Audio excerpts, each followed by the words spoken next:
The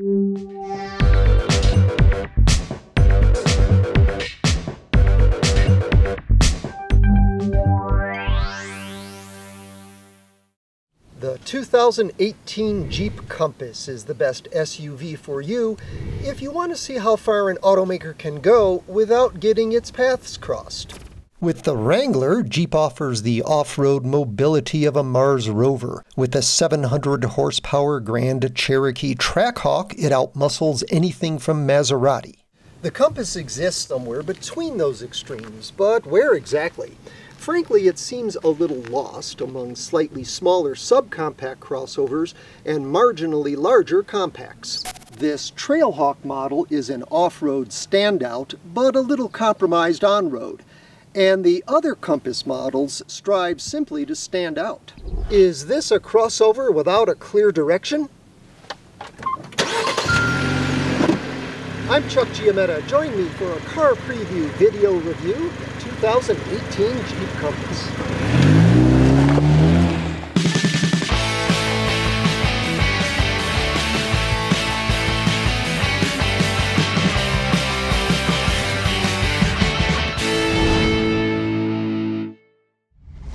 Happily, today's second-generation Compass isn't as wayward as the 2007 original. That one shared its underpinnings with the lamentable Dodge Caliber and Jeep Patriot. Today's Compass launched for model year 2017. It's essentially a stretched version of Fiat Chrysler's Jeep Renegade and Fiat 500X subcompact crossovers, although they're built in Italy and our Compass comes from Mexico.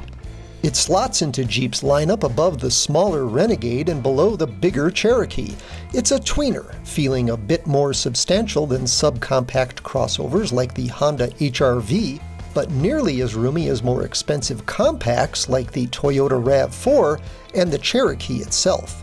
Jeep's styling strategy with this second-generation Compass was to create a sort of junior Grand Cherokee. It's certainly less eccentric than the Renegade and more mainstream than the Cherokee. Interestingly, both the Renegade and Cherokee outsell the Compass. Indeed, the Compass seems to be struggling to find an audience. Maybe the middle ground isn't always the wisest route.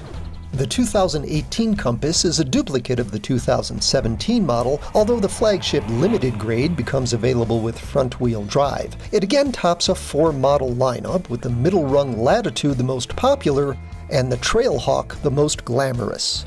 It's the only Compass to merit Jeep's Trail Rated badge, and it's further visually distinguished by this hood decal, unique wheels, front and rear fascia tapered for better clearance, and these red tow hooks, a status symbol Jeep reserves for its most off-road-worthy crossovers.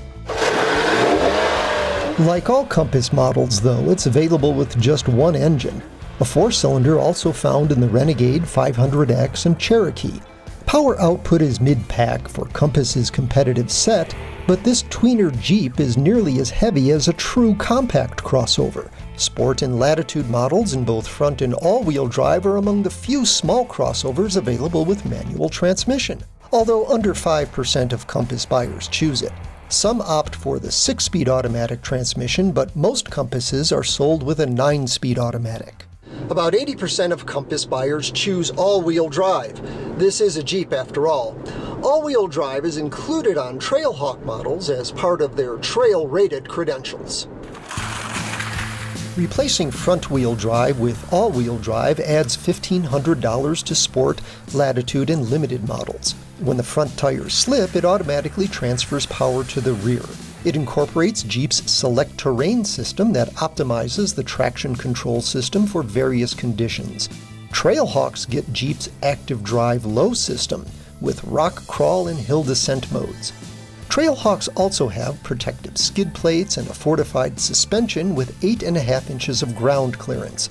That's less than a half-inch more than other all-wheel drive Compasses, but it's still among best in class.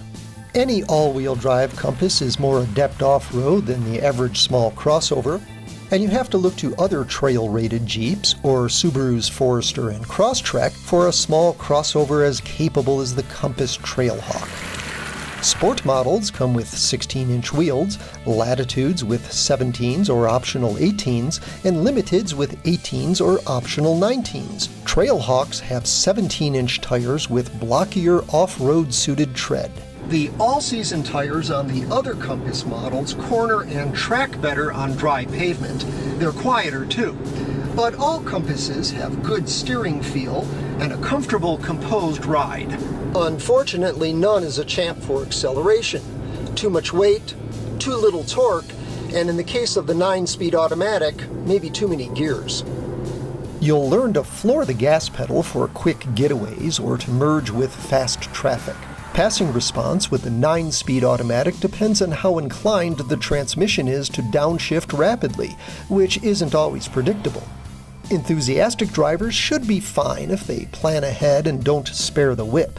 This sort of driving, though, can eat into fuel economy ratings that, like the Compass itself, split the difference between subcompact and compact crossovers. Happily, the Compass is less of a compromise when it comes to room and comfort. It's very efficiently packaged. Passenger space rivals that of many bulkier compact crossovers. In fact, Compass is 9 inches shorter in length than Jeep's own Cherokee, but has more front headroom and legroom. Backseaters get wide door openings, a bench with decent support, and compared to the larger Cherokee, only 2 inches less legroom and just as much headroom. Compass drivers get a thick-rimmed steering wheel, it's leather-wrapped on all but the Sport model, and a handsome dashboard that loses points for mounting audio and climate controls too low. Infotainment screens up to 8.5 inches are available on all but the Sport model. There's plenty of room for luggage and the like. In fact, there's 10% more cargo volume here than in the larger Cherokee. A power liftgate is a $495 option on all but the Sport, and folks of shorter stature don't need to stretch to the edge of the open liftgate for the control button. The Compass won't necessarily stretch your budget either. Base prices are in line with those of subcompact crossovers, although options can elevate a Compass to the compact crossover price range. Push-button ignition, cruise control, an electronic parking brake, power heated mirrors, and a rear-view camera are standard on every model. Leather upholstery is included on the Limited and is a $1,600 option on the Trailhawk in place of this leather cloth combo. Embedded navigation teamed with Apple CarPlay and Android Auto is a $995 extra for the Limited model. It costs Trailhawk buyers some $1,500 and Latitude owners $2,300 because they must also spring for the popular equipment group, which at least includes remote engine start, a power driver's seat, and other conveniences. This panoramic moonroof, a real upscale touch, is a $1,295 option on all but the Sport model. Up-to-the-minute safety features are optional, starting with the Latitude trim. Blind spot and rear cross-traffic detection are part of the safety and security group, priced between about $750 and $900 depending on the model.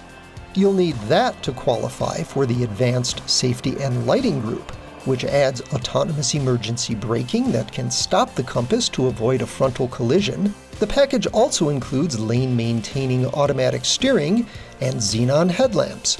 It costs between $700 and $900 depending on the trim level. Overall, the 2018 Compass blends subcompact crossover value with some compact crossover virtues. It won't lead you astray for room and comfort. The Trailhawk can go where most crossovers can't, and if you can make peace with this powertrain, this Jeep may be a middle path worth exploring. For more on this and other cars, trucks, and SUVs, go to CarPreview.com, and please subscribe to our Car Preview YouTube channel.